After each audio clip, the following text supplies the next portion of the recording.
خلينا نتكلم على مباراة الأهلي وسموحة وقصة كهربا. كنا طبعا قلنا لحضراتكم على خطاب مشاركة كهربا، ما بقتش قصة بقى مين انفرد ومين اللي قال ومين اللي جاب المحامي ومين اللي قال من البداية ومين اللي قصة، لأنه كل الناس عمالة تتخانق على ده. أي حد انفرد، المهم إنه في النهاية كهربا شارك بالأمس.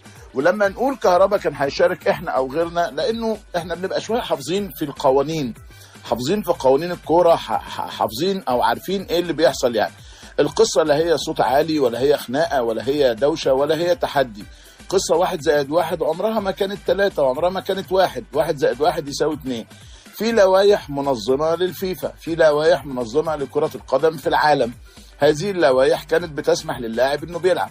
اللي عجبني هو موقف النادي الاهلي الحقيقه، اللي صمم على انه يحصل على خطابا رسميا من اتحاد كره القدم المصري باحقيه كهربا بالفوز بهذا اللقاء.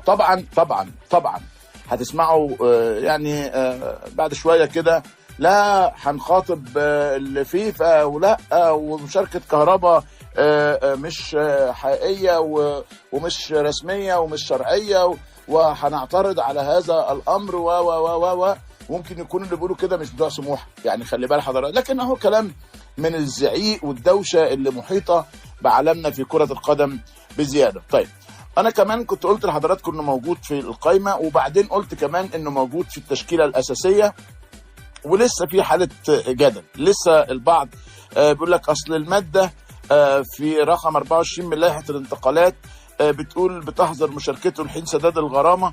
زي ما بقول لك الاهلي اشتغل صح، والاهلي قال من بدري اتحاد الكوره يلعب ولا ما يلعبش، اتحاد الكوره قال يلعب، فالموضوع انتهى. ده ما يخص كهربا. بالنسبه لي انا شخصيا عشان اكون واضح جدا وامين، انا قلت ان كولر واخد مخاطره مش طبيعيه.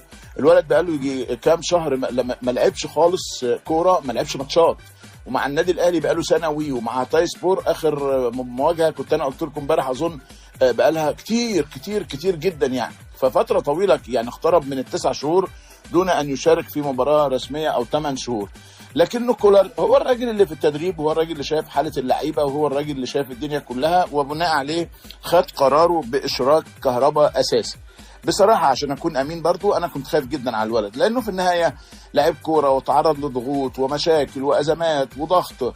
لكنه نبدا باللي حصل من جمهور الاهلي مع كهربا. اول ما شافوه في التسخين عاصفه مدويه من التصفيق والتشجيع والمؤازره والمسانده، وكانهم بيقولوا له اعمل اي حاجه، اغلط، ما ضيع، ما يهمكش، احنا معاك. يعني يبدو ان ده كان ليه فعل السحر. حاجه تانية برضو ان اللعيب لما بيبقى فتره بعيده عن الملاعب وبينزل بيبقى عنده شغف كده وعنده حب. انا فاكر جالي سنه كده بطلت كوره وانا في ثانويه عامه، ابويا صمم ان انا اخد ثانويه عامه من طنطا، فبطلت كوره. كانت في مباراه بين منتخب الجامعه ونادي الزمالك في القاهره، فجم قالوا لي تعالى يا ابني العب. انا كنت يعني حارس مغمور، ما حدش عارفني، بس بتوع طنطا عارفيني يعني. قلت لهم يا جماعه ده انا يعني بتمرن كده اي كلام، وقالوا لي بس يا عم تعالى اصل احنا ما عندناش حارس مرمى. فرحنا لعبنا في ملعب الزمالك، وكانت المفاجاه ان احنا كسبنا 1-0، وان انا عملت واحده من اجمل ومن احلى مبارياتي. وتكرر الامر ده برضو مره ثانيه، كان نجوم النادي الاهلي جايين يكرموا احد اللاعبين في شبين الكوم، فجولي بتوع شبين وبرضه رحت لعبت معاهم، وكان مع النادي الاهلي وكسبنا 1-0. والمباراه دي اللي كانت سبب في عودتي للنادي الاهلي، لانه الكابتن عبد العزيز عبد الشافي ربنا يمسيه بكل خير، كابتن زيزو، شافني قال لي يا ابني انت فين؟ فحكيت له يعني، قال لي لا انت تخلص ثانويه عامه وتيجي. قلت له هيبقى لي مكان؟ قلت له قال لي طبعا هيبقى لك مكان، ده انت يا ابني ما تتسابش. كلام كويس، كتر الف مليون خيره.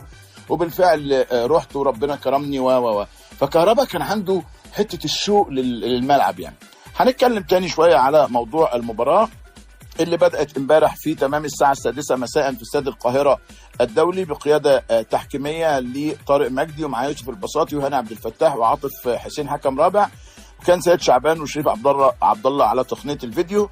الاهلي لعب بالشناوي، محمد هاني ورامي ربيعة ومحمود متولي. محمود متولي لن يشارك في مباراة الزمالك للإيقاف.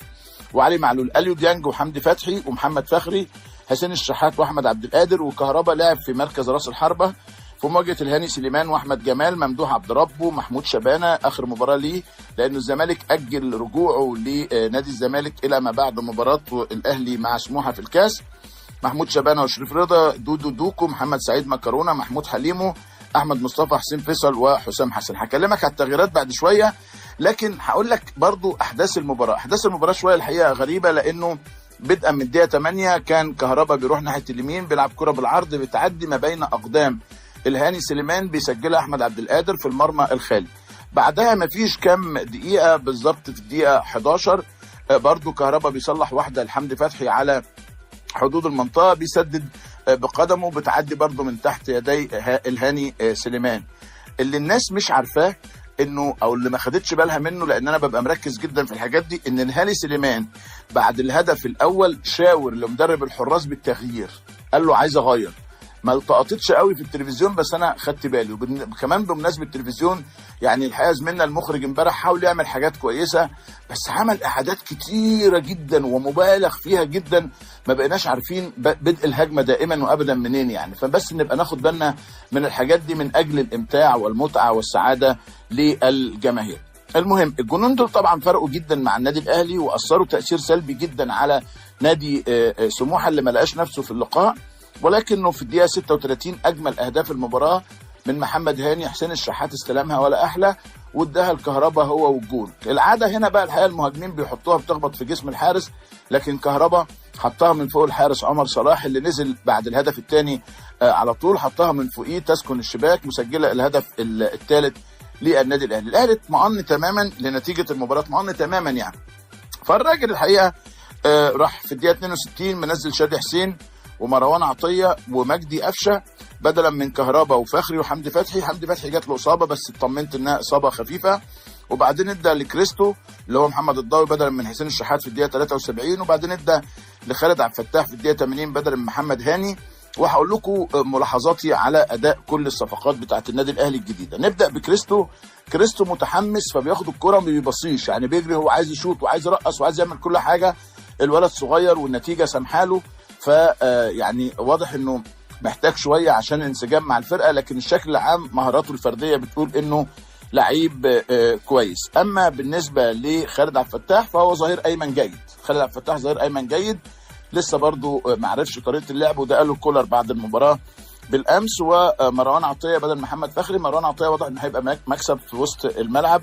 شادي حسين نزل وحاول بقدر الامكان. قفشه طبعا ما نقدرش نتكلم عليه من اللعيبه الكبار يعني المحترمين، لكنه سموحه قدر في الوقت بدل الضايع من ضربه جزاء صحيحه سجل منها حسام حسن هدف سموحه الوحيد، واشار بعلامه القلب لجماهير النادي الاهلي المتواجده في المباراه. في النهايه الاهلي فاز عن جداره واستحقاق. سموحه لم يقدم عرضا طيبا في الشوط الاول، الاهلي تسيد الشوط الاول لعبا ونتيجه. الشوط الثاني سموحه حاول ونجح في قبل النهايه انه يسجل هدف تقليص الفارق، لكنه لم يكن كافيا للعوده، والاهلي يصعد للمباراه النهائيه لملاقاه بيراميدز اللي فاز على الزمالك بركلات الترجيح. عامر حسين اكد انه تم تاجيل نهائي كاس مصر بعد فوز الاهلي على سموحه، وقال هنعلن بعد ايام الموعد الجديد، وقال كل التاجيلات دي بسبب اشتراك الاهلي في كاس العالم للانديه.